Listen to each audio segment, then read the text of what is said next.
Hi everyone! Today I would like to tell you a funny story that happened to me many years ago. The story of how Pokémon Stadium 2 on N64 changed my gender.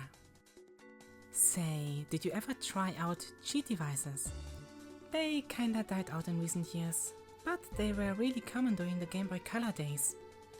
I had this action replay which contained a lot of cheats for Pokémon Crystal, which was one of my favorite games at the time. I didn't really use this to gain an unfair advantage against other players. Instead I used it to just screw around in the game, stealing other trainers' Pokémon, walking through walls, and all that stuff.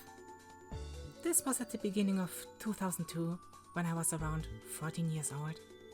One cheat code allowed me to change the color of the main character's sprite.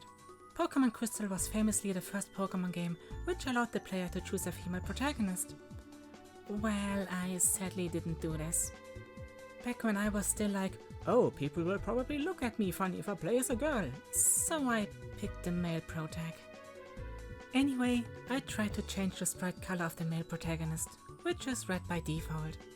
I decided to color him blue, which is the same color as the female protagonist. Well, this cheat code wasn't permanent. As soon as I turned off the action replay, my avatar switched back to his default red color. But it seems like this cheat changed something within the game that I wasn't even aware of.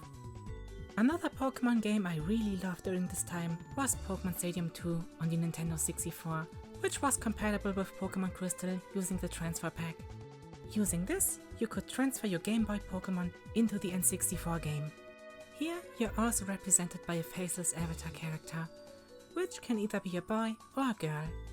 Since I combined Pokémon Crystal with Pokémon Stadium 2 and was playing as a male character in Crystal, my avatar in Stadium 2 was also male. But that surprisingly changed. After I started playing around with cheat codes, my avatar changed to a girl. I guess the color changing cheat is somewhat related to this, but I never found a concrete answer.